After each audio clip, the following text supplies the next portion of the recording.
decided to follow Jesus. I have decided to follow Jesus. I have decided to follow Jesus. No turning back, no turning back.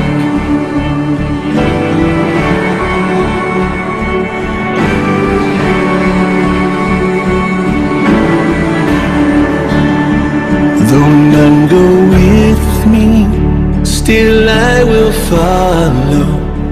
Though none go with me, still I will follow. Though none go with me, still I will follow. No turning back, no turning back, no turning back, no turning back.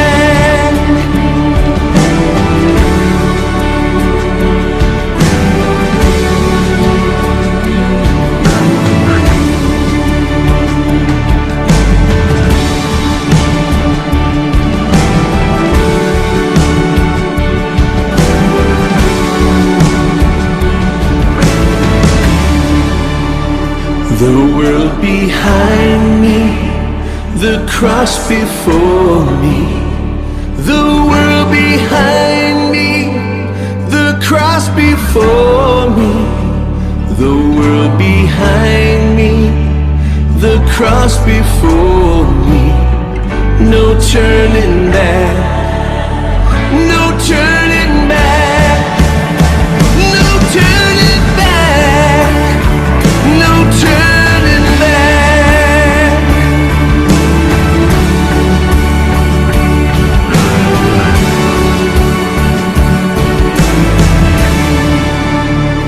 I have decided to follow Jesus. I have decided to follow Jesus. I have decided to follow Jesus. No turning back, no turning back, no turning back, no turning back, no turning back, no turning back.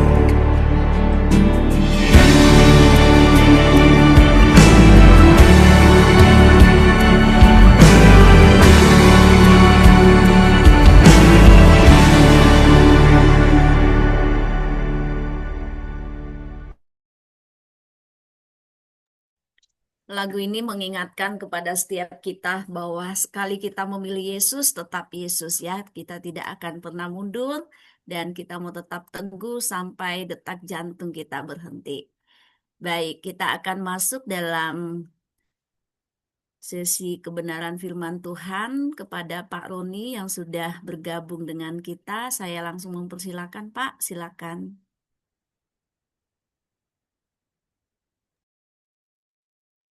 Puji Tuhan. Mari Bapak Ibu kita berdoa. Bapa, terima kasih untuk pagi ini. Dalam persekutuan yang indah, setiap kami di tempat kami masing-masing, kami bersuka cita, kami bersyukur untuk anugerah yang Engkau beri, boleh memulai pagi hari dalam kebersamaan kami, dalam persekutuan doa pagi, secara khusus Jumatmu, jemaatmu, GBI Anastasis. Karena itu ya Tuhan, kami rindu lebih lagi setelah kami memuji, menyembah, mengagungkan Engkau, kami pun rindu untuk mendengar suara-Mu. Karena kami percaya, kami bodoh tanpa Tuhan, kami tidak sanggup tanpa Tuhan. Karena itu ya Tuhan, ajar kami lewat firman-Mu, dan biar firman-Mu bukan cuma sekedar kata-kata yang kami dengar, tetapi seperti apa yang Tuhan lakukan, Engkau mengajar, tetapi kuasa Tuhan juga menyertai, sehingga kami yang sakit disembuhkan, yang lemah dikuatkan, yang mengalami masalah apapun, selalu ada jawaban yang sudah Tuhan sediakan. Karena itu ya Bapa, kami buka hati kami, dan biarlah seperti janji Tuhan, apa yang keluar dari mulutmu tak akan pernah kembali dengan sia-sia. Berbicaralah ya Tuhan, kami siap di dalam nama Tuhan Yesus. Haleluya. Amin. Puji Tuhan, Bapak, Ibu, Saudara-saudara, kita akan mendengarkan firman Tuhan, Bapak Ibu ya, karena sudah ada dalam flyernya, jadi saya tidak perkenalkan diri lagi ya. Saya ajak kita untuk membuka Alkitab dari Lukas pasal yang kedua ayat 1 sampai yang ke-7. Puji Tuhan ya. Saya menyampaikan firman Tuhan kelahiran lagi. Padahal sekarang konteksnya kita sedang dalam kondisi merayakan dan memperingati hari kebangkitan Yesus dan menjelang kenaikan Tuhan Yesus. Kenapa saya mengajak kita untuk membaca dari peristiwa kelahiran? Ada sebab. Karena saya dapat catatan, Bapak, kemarin saya lihat di TikTok ada memimpin perjalanan ke Israel pada waktu awal perang. Jadi tolong Bapak sampaikan sedikit kesaksian menyangkut hal itu. Nah, karena dapat pesan begitu, saya langsung ingat hari di mana kejadian perang. Saya sedang ada di Bethlehem pagi harinya. Siangnya atau masih pagi, saya juga sudah ke Yerusalem saat peristiwa itu. Dan pagi hari sebelum berangkat di hotel, saya menyampaikan firman Tuhan di ayat ini. Sehingga saya pun mengajak kita untuk membacanya. Lukas pasal yang kedua, ayat 1 sampai ayat yang ke-7. Ada Pak Pendeta Hengki Koyongian. Di sini saya sapa teman saya, Bapak Ibu. Puji Tuhan. Nah baik, Bapak Ibu, tema hari ini saya pilih yaitu memberi tempat bagi Sang Raja. Tentu Raja yang dimaksud itu Yesus. Yesus tidak kekurangan segalanya. Dia pemilik dunia ini dan isinya. Dia penguasa dunia ini. Seandainya Yesus sebagai Raja ingin menginap di rumah kita, saya yakin betul itu suatu penghargaan ketika Raja dalam bentuk fisik datang ingin nginap. Wah, kita kalang kabut saya yakin. Seandainya gubernur aja, wali kota, apalagi presiden, tiba-tiba kita didatangi secara spontan. Kita ada di rumah. Orang biasanya kalau orang Manado suka bilang jangan taruh kira ya, gitu kan. Maksudnya, biasanya itu bahasa yang, aduh, minta maaf, jangan apa artinya? Maksudnya minta maaf ya, jangan taruh kira itu bahasa. Jangan perhatikan. Jangan terlalu perhatiin ya kalau berantakan, kalau keadaannya begini, harap dimaklumi gitu, kira-kira seperti itu. Nah, dalam konteks ini Yesus sebagai raja di atas segala raja mau datang ke dunia dan dia mau menawarkan ke berbagai tempat untuk dia hadir. Tentunya pada waktu itu dia masih di dalam kandungan. Dan lewat orang tuanya yang akan melahirkan, kita akan belajar firman Tuhan. Karena saya yakin dalam konteks sekarang, Yesus pun dalam rupa Roh Kudus tentunya juga ingin mampir, bukan cuma sekedar mampir, ingin tinggal dalam kehidupan kita. Nah, seperti yang saya bilang tadi, kalau raja dalam bentuk fisik, biasanya tentu kita bersuka cita, tetapi seringkali dia ingin hadir, belum tentu kita mau dia hadir. Walaupun doa-doa yang kita panjatkan, Tuhan hadirlah dalam kehidupan kami, dalam ibadah ini. Tetapi pada waktu dia mau hadir, benarkah kita benar-benar kita berikan tempat? Nah, ayat yang pertama, ini tentang kelahiran Yesus, Lukas 2 ayat 1. Pada waktu itu, Kaisar Agustus mengeluarkan suatu perintah, menyuruh mendaftarkan semua orang di seluruh dunia. Ini konteksnya di masa itu ya Bapak Ibu, Kaisar Agustus, Kaisar Romawi. Jadi penguasa terbesar di dunia pada masa itu. Dia mengeluarkan perintah sebagai orang tertinggi, orang Romawi, untuk semua orang yang dijajahnya untuk mendaftarkan diri untuk disensus ya. Ini adalah pendaftaran yang pertama kali diadakan sewaktu Kirenius menjadi wali negeri di Syria. Waktu itu Kirenius menjadi wali, maksudnya pemimpin tertinggi Kaisar Agustus. Tetapi salah satu daerah jajahan mereka Syria, yang sekarang ini memang Syria. Nah, Israel pada waktu itu dikenal namanya sebagai Yudea atau Yehuda. Kenapa? Karena pernah ada satu masa waktu Asyur masuk ke Israel, waktu itu sudah terpecah belah, Israel diambil, dijajah, kemudian mereka dipecahkan ke berbagai daerah jajahan milik Romawi. Sehingga kemudian masuk yang namanya Babel. Setelah Asyur dikalahkan oleh Babel, Babel masuk, Bait Allah dihancurkan, kemudian bangsa Yehuda atau keturunan Yehuda dan Benyamin itu pun akhirnya diambil, dibawa, direbut kembali, dibawa ke Babel. Nah, kita ingat kisah di mana akhirnya Bait Allah dihancurkan, tabut perjanjian sampai hari ini tidak diketemukan, itu di zaman Babel. Nah, setelah akhirnya disuruh pulang kembali ke tanah yang dijanjikan Tuhan, Israel sudah tidak dikenal. Karena Israel sudah terpencar, sudah tidak tahu di mana mereka. Makanya sejak saat itu, sejak Raja Kores ketika dipimpin oleh Raja Persia, orang Israel dikenal sebagai bangsa Yehuda atau Yahudi atau Yudea sampai di zaman Yesus. Ya Bapak Ibu, nah itu konteks sejarahnya. Nah, maka pergilah semua orang mendaftarkan diri masing-masing di kotanya sendiri. Demikian juga Yusuf pergi dari kota Nazaret di Galilea ke Yudea, ke kota Daud yang bernama Bethlehem, karena ia berasal dari keluarga dan keturunan Daud, supaya didaftarkan bersama-sama dengan Maria tunangannya yang sedang mengandung. Ketika mereka di situ, tibalah waktunya bagi Maria untuk bersalin, dan ia melahirkan seorang anak laki-laki, anaknya yang sulung, lalu dibungkusnya dengan lampin dan dibaringkannya di dalam palungan karena tidak ada tempat bagi mereka di rumah penginapan. Nah, Bapak Ibu, saudara-saudara, dalam cerita yang kita sama-sama baca, ini sesuatu yang sebenarnya sangat miris, sangat prihatin.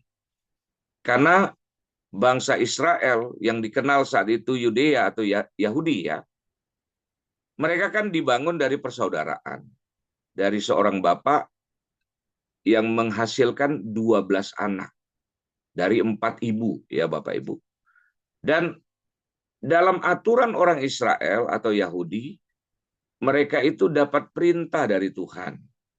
Orang asing aja, janganlah engkau biarkan ketika dia sedang datang ke rumahmu, dia membutuhkan tumpangan, engkau wajib memperhatikan mereka. Berikan mereka tempat yang terbaik. Berikan mereka juga makanan yang terbaik. Tidak boleh engkau menolaknya. Ada ayat-ayat di dalam Alkitab yang memberikan perintah kepada mereka, yang mengajarkan kepada mereka bahwa Allah pun, Tuhan pun mengasihi orang-orang asing. Kita masih ingat peristiwa ketika Abraham kedatangan tamu, 2 orang malaikat untuk menyampaikan pesan, bukan Abraham, Lot maksud saya ya. Lot saat masih tinggal di Sodom dan Gomora, kemudian mendapatkan pesan. Bahkan kita lihat dia lindungi tamunya itu. Dia kasih tempat untuk menginap, dia kasih makan. Kemudian ketika orang-orang ingin mendatangi, ingin merebut, ingin memaksa, dia lindungi. Bahkan maaf, ekstrim. Mungkin waktu kita baca kita agak kaget. Dia sempat bilang, kalau begitu ambil kedua anak gadisku. Tetapi dia lindungi tamu yang datang. Artinya apa? Tamu itu sangat dihormati, diperhatikan. Tetapi apa yang terjadi di dalam peristiwa kelahiran Yesus itu sangat miris, sangat menyedihkan. Raja di atas segala raja yang akan lahir, tidak seorang pun menyediakan tempat untuk menginap. Ini konteksnya yang dimaksud itu tidak ada tempat yang disediakan untuk mereka menginap. Bukan tempat penginapan ya Bapak Ibu, tempat untuk mereka menginap. Nah, dalam mengikuti Yesus, dalam menjalankan perintah Tuhan, saya yakin banyak di antara kita mendengar janji. Banyak sekali kita mendapatkan janji penyertaannya, berkatnya, anugerahnya. Sama, Maria juga sama. Pada waktu malaikat mendatangi dia, malaikat Gabriel ya, ada kalimat yang dia dengar, "Hai engkau yang dikaruniai." Disampaikan, engkau akan mengandung seorang anak yang akan menyelamatkan dunia ini. Bayangkan, dia mendapatkan berita besar bahwa dia akan hamil, akan mengandung di saat dia masih lajang, belum menikah, saat sedang bertunangan. Sama halnya ketika Yusuf mendapat berita, tentu dia kaget. Kenapa? Karena dalam Alkitab dijelaskan, Maria itu setelah mendapat berita bahwa dia mengandung, dia sempat pergi ke rumah saudaranya yang bernama Elizabeth. Dia ingin mendapatkan konfirmasi atau apalah yang terjadi, singkat cerita, dia pergi ke rumah Elizabeth dan betapa kagetnya dia. Ketika dia datang, tiba-tiba Elizabeth bilang, "Siapakah aku sampai bayi di dalam kandunganku pun melonjak kegirangan." Tentu, pertama dia kaget, surprise. Ternyata saudara sepupunya yang sudah sepuh, sudah tua, masih bisa hamil. Bayangkan, minta maaf, kalau Tante Buske, Ibu Buske, misalnya hamil, kan kaget kita. Sudah usia senior gitu kan, dia kaget benar seperti yang disampaikan oleh malaikat. Kemudian tiba-tiba Elizabeth bilang, "Siapakah aku sampai ibu Tuhanku datang dan membuat bayi di dalam kandunganku ngelonjak kegirangan." Berarti peristiwa tentang kehamilan itu sesuatu yang hebat, yang besar, yang benar-benar dialami oleh Maria. Nah, waktu dia pulang 3 bulan kemudian, dia sampaikan berita ini kepada tunangannya, Yusuf. Maaf ya, menurut saya wajar Yusuf, Alkitab bilang dalam Matius pasal yang pertama, hendak memutuskan, bahasanya kita memutuskan ya, hubungan pertunangannya mereka. Kalau dalam Alkitab dia bilang menceraikan pertunangannya mereka. Kenapa? Ya udah 3 bulan kan Bapak Ibu bisa bayangkan ya, 3 bulan mengandung setelah dia mengasingkan diri di rumah Elizabeth, tentu udah mulai membesar badannya. Dan waktu dia ngomong, "Aku hamil loh, karena Roh Kudus." Saudara bisa bayangkan di saat itu di mana para imam belum pernah mendengar suara Tuhan secara langsung. Karena dalam sejarahnya, bangsa Israel berkali-kali mengecewakan Tuhan, sehingga pada masa itu kurang lebih 400 tahun lamanya Tuhan tidak pernah berbicara lagi kepada para nabi, kepada para imam. Sehingga Maria yang seorang wanita, kan tidak pernah ada nabi kecuali Deborah ya, yang wanita. Tidak ada seorang imam yang wanita. Tiba-tiba ngaku, ada datang malaikat Tuhan menyampaikan pesan, "Aku ini hamil." Tidak semudah itu kita yang baca mungkin gampang untuk percaya, karena kejadian sudah terjadi. Tapi waktu dia nyampaikan kepada Yusuf, sangat mungkin Yusuf marah, Yusuf kecewa. Dan akibat kekecewaannya, dia bermaksud untuk membatalkan hubungannya secara diam-diam. Karena kalau dia umumkan, Maria bisa dirajam sampai mati karena hamil di luar nikah, tanda petik. Tetapi tiba-tiba Yusuf mendapatkan pesan, jangan ceraikan dia. Karena wanita itu akan melahirkan seorang anak. Namakanlah dia Immanuel, yang artinya Allah menyertai kita. Dia akan dinamakan Yesus. Akhirnya setelah mendengar itu, akhirnya Yusuf pun menyadari ini benar. Ketika dia cerita kepada Maria, semakin kagum saya yakin Maria. Dia dengar langsung, dia mendapatkan konfirmasi dari Elizabeth, kemudian mendapatkan peneguhan lagi dari Yusuf. Artinya peristiwa kelahiran atau kehamilannya ini sangat bombastis. Ini peristiwa surgawi. Tapi apa yang terjadi dari apa yang kita baca? Ternyata mendapatkan janji Tuhan, mendapatkan janji penyertaan Tuhan, tidak serta-merta membuat apa yang kita bayangkan mungkin serba mulus. Rasanya, dengan apa yang didapatkan oleh Maria dan Yusuf, waktu dia datang ke Bethlehem, rasanya mereka berhak, sebagaimana biasanya kita berdoa, kita mengklaim, gitu kan. Tuhan, sebagaimana janjimu, bagi orang percaya tidak ada yang mustahil. Bukankah engkau yang berkata orang percaya menumpangkan tangan dan orang yang sakit disembuhkan, orang yang terikat dilepaskan? Kan biasa kita diajar seperti itu atau kita berdoa dengan seperti itu. Tapi apa yang dialami oleh Maria dan Yusuf? No, tidak seperti yang mereka bayangkan. Ternyata mendengar janji Tuhan tentang penyertaan, tentang apa yang dia akan lakukan, dikandungnya anak yang dari Tuhan, ternyata waktu pergi ke Bethlehem, mereka tertolak. Rasanya mereka berhak untuk mengeluh. Tuhan, dalam keadaan hamil besar, kami pergi ke Bethlehem. Tapi apa yang terjadi? Semua orang menolak. Kalau memang benar ini dari Tuhan, bukakan dong pintu ya Tuhan. Bukakan dong jalan. Supaya orang-orang tergerak hatinya. Kami dapat tempat penginapan yang terbaik, tetapi apa yang kami dapatkan? Kami dapatkan kandang binatang. Kenapa? Karena kota Bethlehem ini kota saudara, Bapak Ibu. Kota keluarga, keturunan daripada Yehuda. Itu lahir besar di situ. Sehingga kenapa mereka pulang berdua? Dalam banyak catatan, di luar Alkitab ya Bapak Ibu, karena kita punya banyak sejarah-sejarah yang dituliskan tentang kejadian-kejadian atau peristiwa yang terjadi yang memang Alkitab bilang kalau dicatat semuanya ini tidak cukup Alkitab untuk menuliskan. Mereka pulang berdua sebelum menikah sebenarnya tidak boleh. Tidak lazim. Tapi mereka pulang berdua karena pada waktu orang tua Maria mendengar dia sudah hamil, orang tuanya pasti kecewa. Ketika Maria ceritakan, Ma, aku hamil, Ma, karena Roh Kudus. Haleluya, Ma. Haleluya. Tidak mungkin.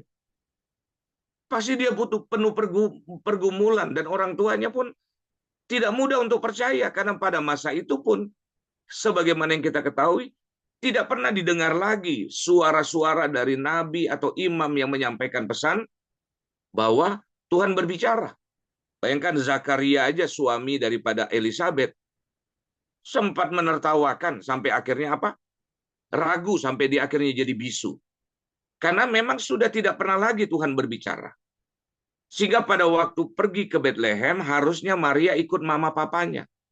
Yusuf, karena belum menikah, mereka baru tunangan, juga ikut orang tuanya. Tapi karena mereka ditinggal oleh orang tua, mereka pergi berdua, yang belum menikah itu baru bertunangan, kemudian pergi ke Bethlehem.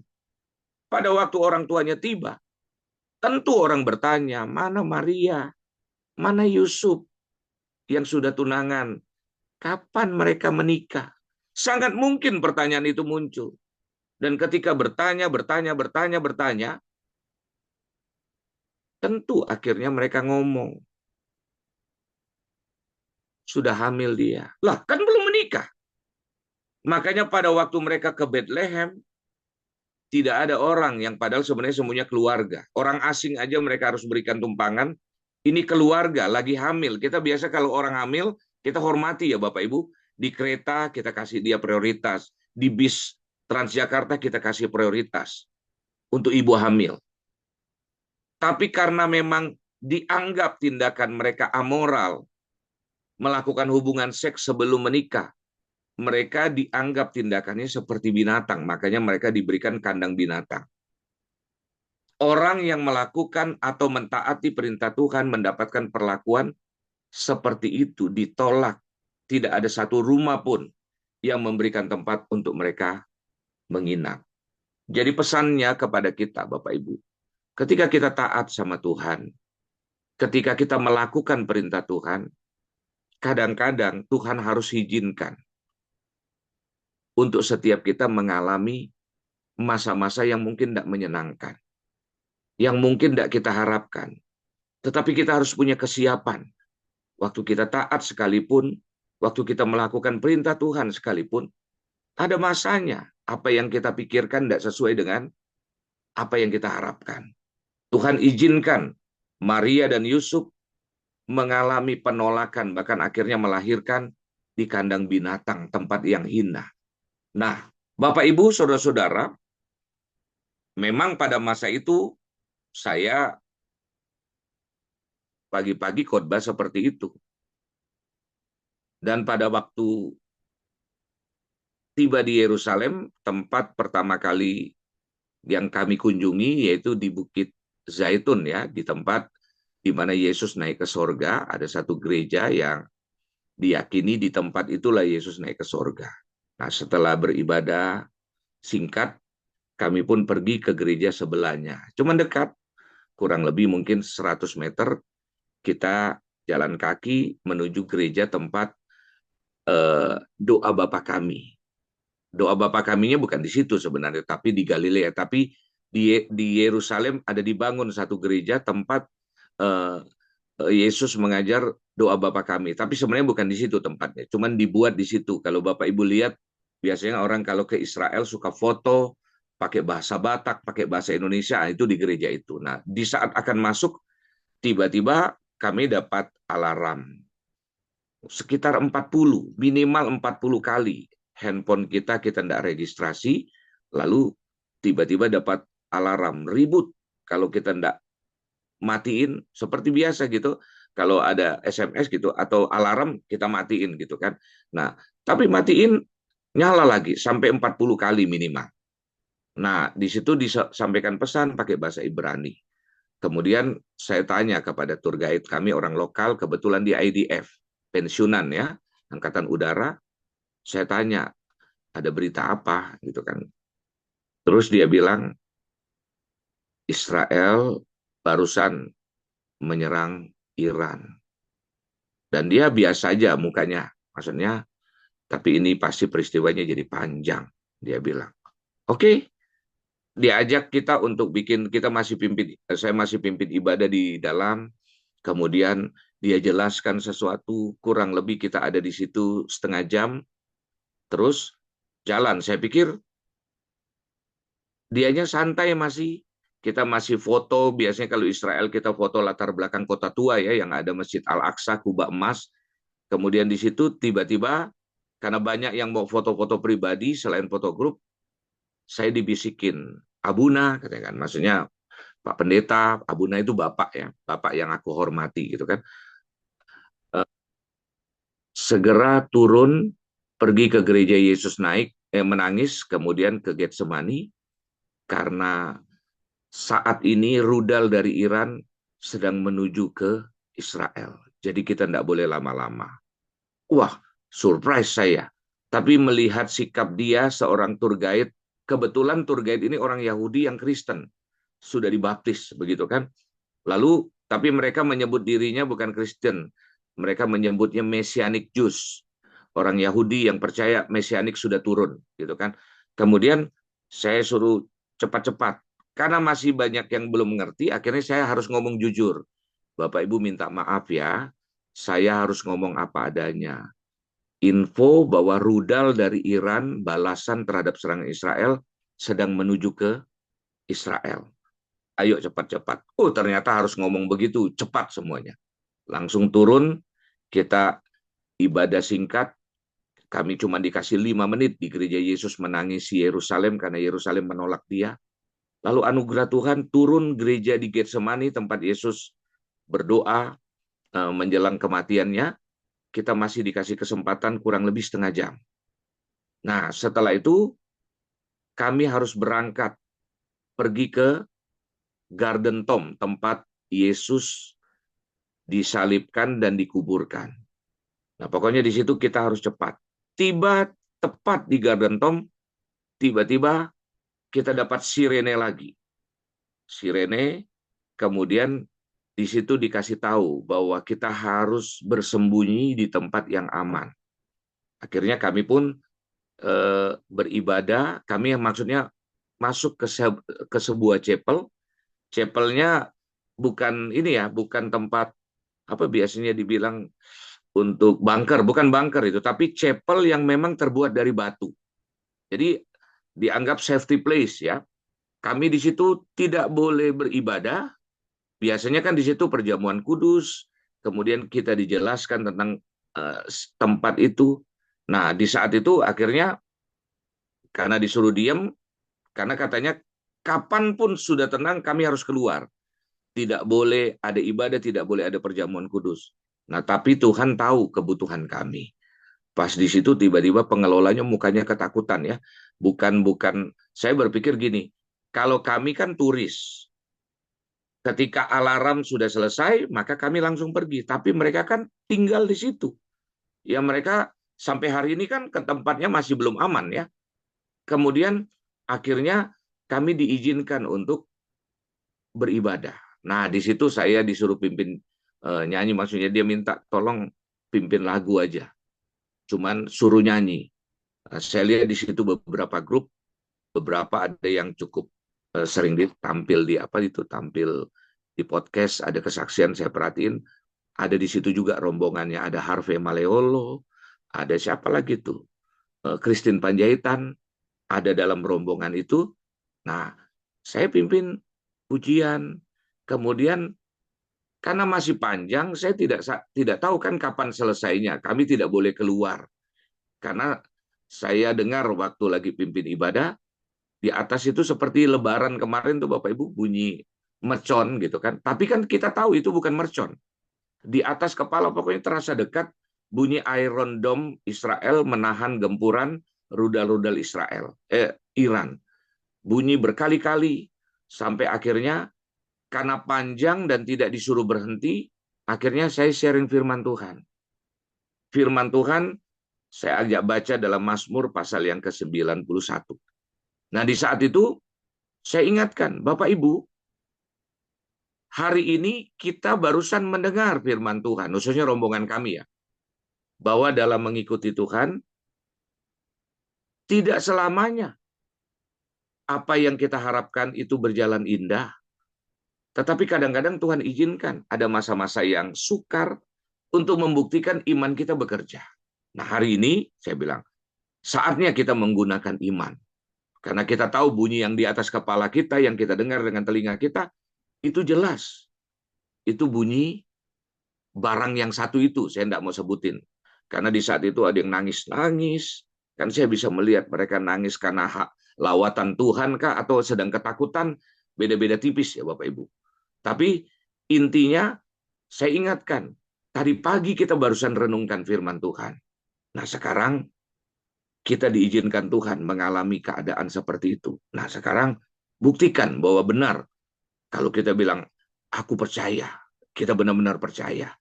Nah, sampai akhirnya kurang lebih 1 jam kita di dalam, kita disuruh keluar. Setelah keluar, keadaannya biasa.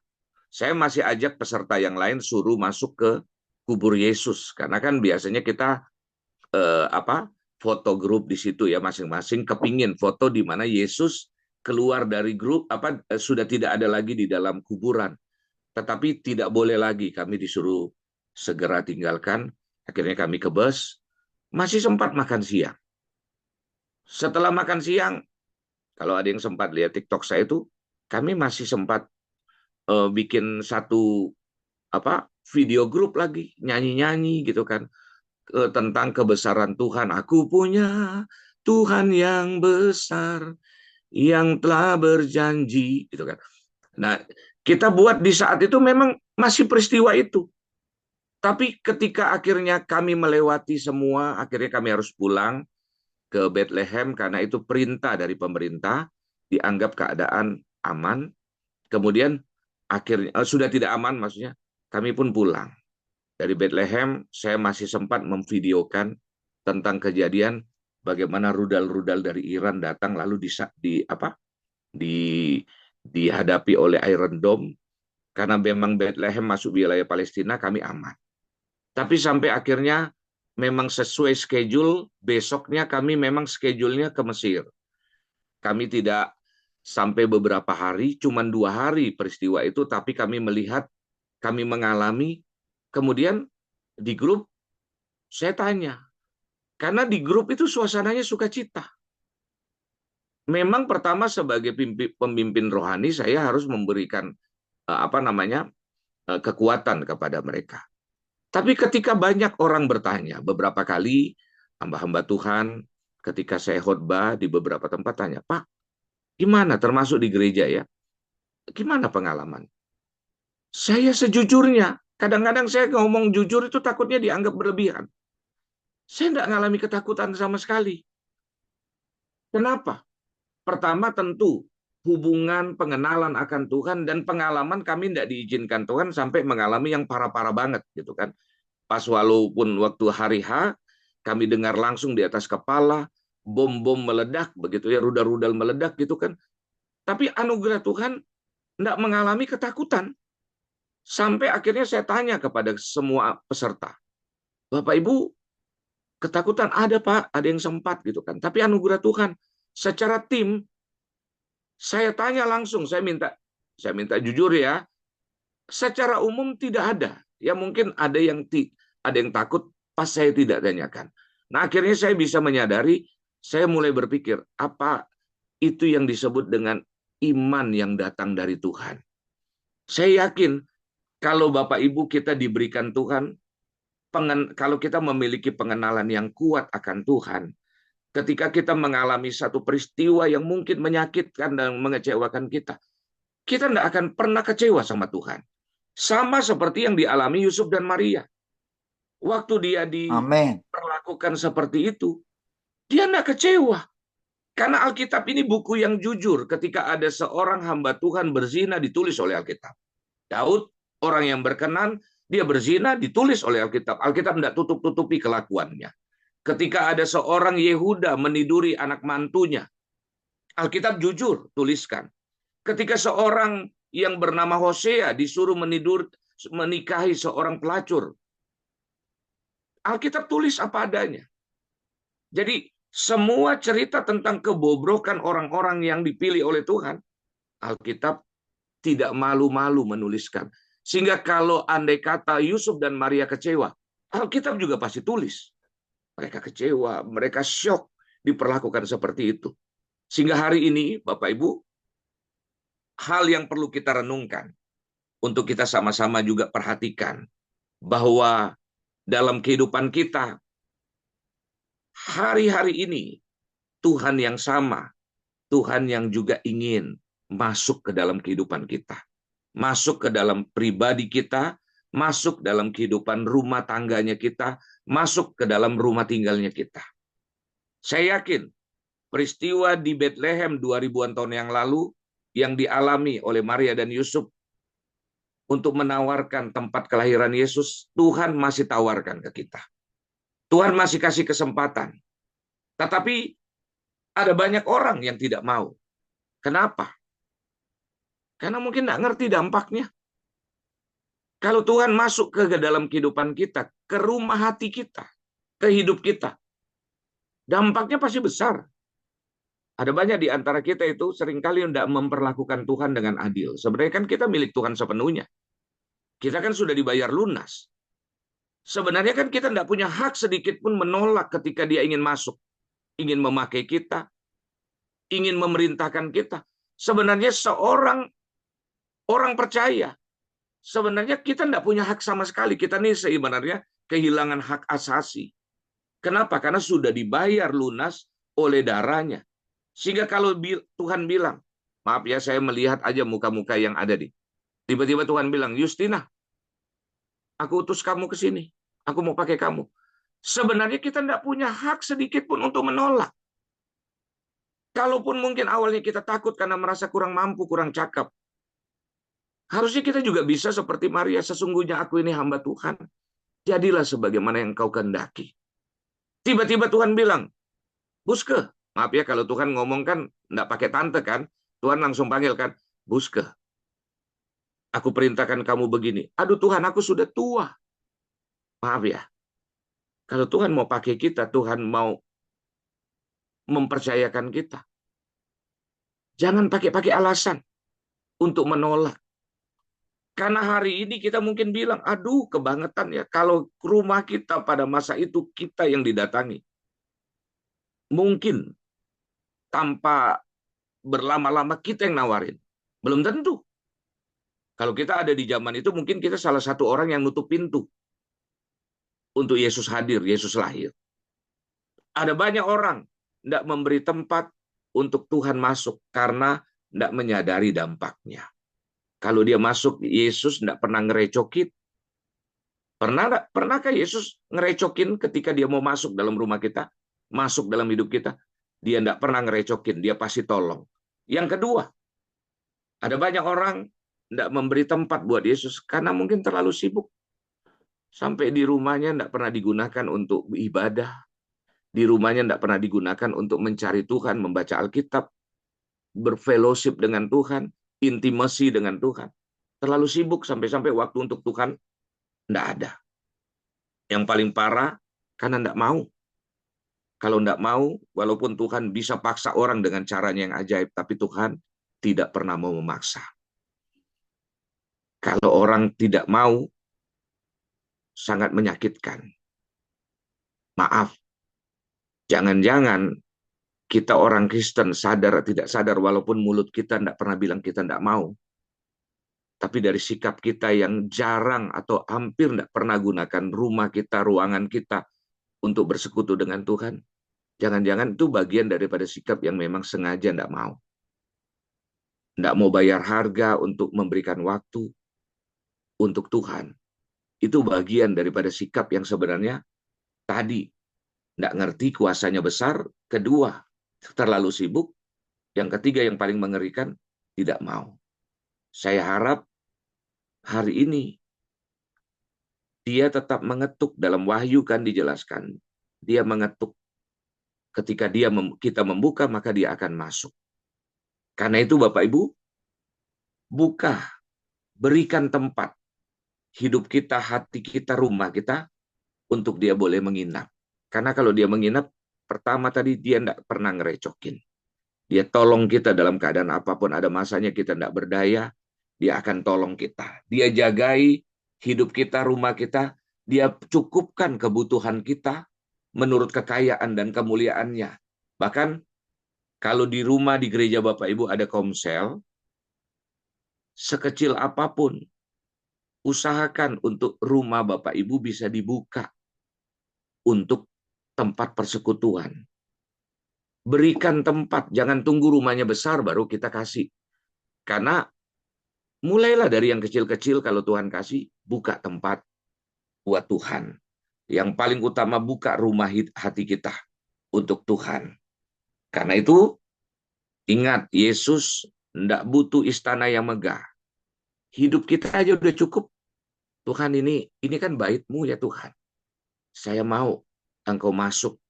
Karena itu pastikan, kalau dia mau masuk, dia jaga hati kita. Jangan pula ngaco-ngaco, karena dia tidak mau tinggal dalam hati yang kacau ya. Tapi dia sanggup membereskan asalkan kita mau. Kemudian pastikan peristiwa kelahiran Yesus, walaupun sekarang kita dalam rangkaian peristiwa kebangkitan dan kenaikan ya, mengingatkan kepada kita untuk sekarang saatnya kita berikan hidup kita, hati kita, rumah tinggal kita untuk dia boleh menginap dan tinggal dan berkuasa. Kita berdoa. Bapa, terima kasih untuk firman. Mengajar kami tentang bahwa Yesus pernah tertolak. Kehadiran-Mu di dunia. Bahkan tempat yang hina diberikan kepadamu ya Yesus. Tetapi hari ini, Yesus yang sama mengetuk langsung pintu hati kami, pintu rumah kami, untuk Engkau tinggal. Dengan menyadari siapakah Engkau dan siapakah kami sadari betapa beruntungnya kami didatangi Tuhan yang hendak menginap, yang hendak tinggal di hidup kami. Tuhan tahu kelemahan, kekotoran hidup kami, ketidaklayakan kami, ketidaksanggupan kami.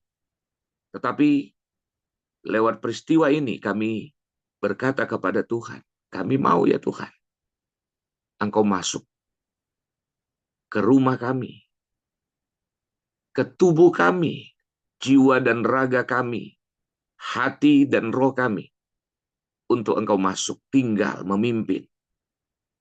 Karena kalau Engkau masuk, segalanya indah. Segalanya luar biasa.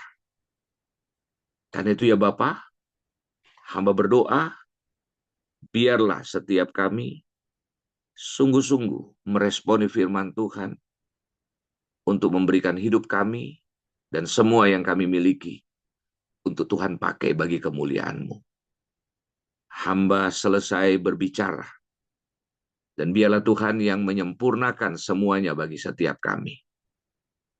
Di dalam nama Tuhan Yesus. Haleluya. Amin. Saya serahkan kepada Bapak Ibu yang bertugas.